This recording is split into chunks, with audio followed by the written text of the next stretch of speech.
अस्सलाम वालेकुम। आज दिन है रिडल्स का। काफी दिन हो गए रिडल्स की कोई वीडियो नहीं आई। आपको तो पता ही है मुझे रिडल्स काफी पसंद हैं और आप लोग भी रिडल्स को काफी एंजॉय करते हैं और इसके साथ साथ आपके दिमाग की एक्सरसाइज भी हो जाती है। तो आज हम लेकर आए हैं न्यू रिडल्स। तो फिर हो जाए टेस्ट। पहले की तरह इस बार भी हर पहेली का सही जवाब देने पर आपको मिलेंगे 10 पॉइंट्स, पर इस बार जवाब सोचने के लिए आपको सिर्फ 15 सेकंड्स का टाइम दिया जाएगा। आप अपने पॉइंट्स गिनते जाएं और लास्ट में आपने बताना है कि टोटल कितने पॉइंट्स बने आपके। तो फिर रेडी। नंबर 1। एक बादशाह था, उसके 3 बेटे थे। वो सब एक महल में मिलजुल के रहते थे। जिंदगी अच्छी गुजर रही थी कि अचानक एक दिन मौत का फरिश्ता उस बादशाह को लेने उसके रूम में आ गया। बादशाह के छोटे बेटे को पता चला तो वो जल्दी से उस रूम में गया और फरिश्ते से रिक्वेस्ट की कि मेरे अब्बू को कुछ और वक्त तक जिंदा रहने दो। फरिश्ता मान गया और फिर वापस चला गया। फिर 1 साल बाद फरिश्ता फिर से बादशाह को लेने वापस आता है। अब इस बार बादशाह के दूसरे बेटे को पता चलता है कि फरिश्ता आया हुआ है बादशाह को लेने, तो वो जल्दी से फरिश्ते के पास आ जाता है और रिक्वेस्ट करता है कि मेरे अब्बू को कुछ और वक्त के लिए जिंदा रहने दो। फरिश्ता मान जाता है और कहता है मैं 6 मंथ बाद फिर वापस आऊंगा और बादशाह को लेके जाऊंगा। फिर फरिश्ता चला जाता है। 6 महीने गुजर जाते हैं और फरिश्ता 6 महीने बाद फिर आ जाता है। अब इस बार बादशाह का बड़ा बेटा फरिश्ते के पास जाता है और रिक्वेस्ट करता है कि मेरे अब्बू को अभी मत लेके जाओ। तो फरिश्ता कहता है अब आखिरी बार है, बताओ और कितना वक्त चाहिए। तो बादशाह का बेटा एक मोमबत्ती लेकर आता है और मोमबत्ती को जलाता है और फरिश्ते से कहता है जब तक ये मोमबत्ती बुझी रहेगी तुम वापस मत आना। फरिश्ता मान जाता है और वहाँ से चला जाता है। फिर कई साल गुजर गए पर फरिश्ता वापस नहीं आया। सब उस बादशाह के बेटे से पूछते हैं कि ये कैसे हो सकता है।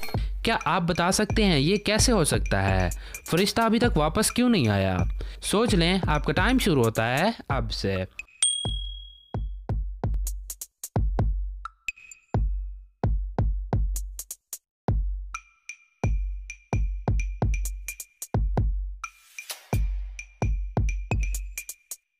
तो क्या जवाब है आपका?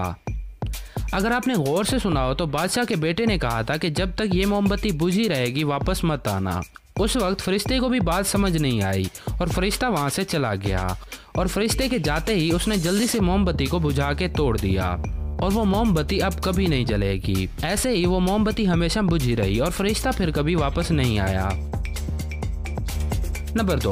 अजहर ड्यूटी से वापस घर आता है और वो देखता है कि जिस बिल्डिंग में वो रहता है उस बिल्डिंग के बाहर एक लड़की की लाश पड़ी हुई है। अजहर पुलिस को बुलाता है। पुलिस आती है, जगह देखती है और पुलिस वाले कहते हैं कि शायद उस लड़की ने खुदकुशी की है, पर अजहर कहता है कि नहीं, किसी ने लड़की का कत्ल किया है। तो पुलिस डिटेक्टिव को बुलाती है। डिटेक्टिव आता है और बिल्डिंग में जाता है। बिल्डिंग के टोटल 5 फ्लोर होते हैं।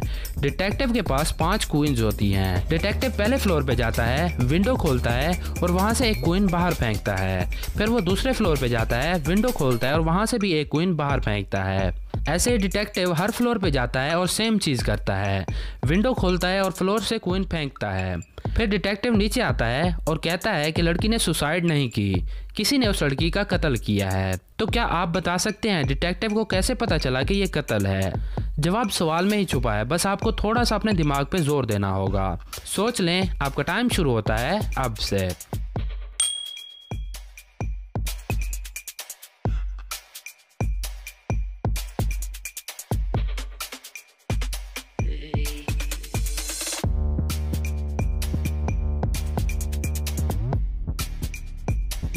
तो क्या जवाब है आपका?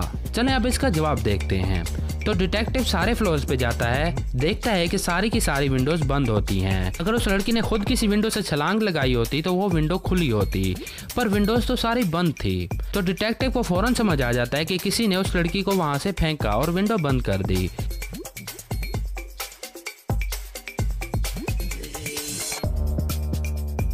नंबर 3। एक लड़की को कुछ किडनैपर्स एक कमरे में बंद कर देते हैं। उस कमरे में कंस्ट्रक्शन का काम चल रहा था, तो उस कमरे में मिट्टी और एक शॉवल पड़ा था और उस कमरे की बस एक ही विंडो है, पर वो विंडो काफी ऊंची है। लड़की उस विंडो तक नहीं पहुंच सकती।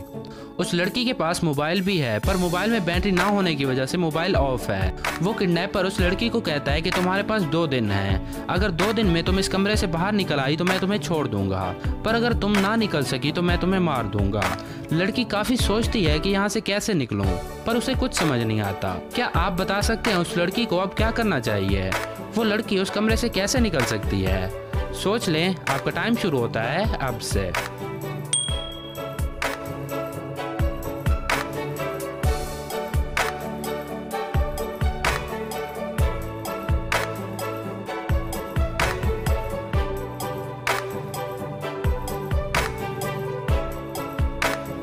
इसका जवाब है कि लड़की को शॉवल के साथ सारी मिट्टी खिड़की के साथ जमा करनी चाहिए, फिर वो लड़की मिट्टी के ऊपर चढ़कर आसानी से वहां से निकल सकती है। नंबर 4, आप एक बस के ड्राइवर हैं और आपके साथ एक कंडक्टर है। आप एक स्टेशन पे खड़े हैं और बस में 10 सवारियां आकर बैठती हैं। फिर आपके जाने का टाइम होता है। आप जाने ही लगते हैं कि 6 सवारियां और आ जाती हैं और पहले वाली 10 में से 3 सवारियां बस में से उतर जाती हैं। फिर आप वहां से चल पड़ते हो। रास्ते में एक स्टेशन आता है। स्टेशन पर आप रुकते हो, वहाँ 4 सवारियां उतर जाती हैं और 1 सवारी और आके बैठ जाती है। फिर अगले स्टेशन पर 2 लड़के उतर जाते हैं और 5 लड़कियां बस में आ जाती हैं। क्या आप बता सकते हैं बस के ड्राइवर का नाम क्या है? सोच लें, आपका टाइम शुरू होता है अब से।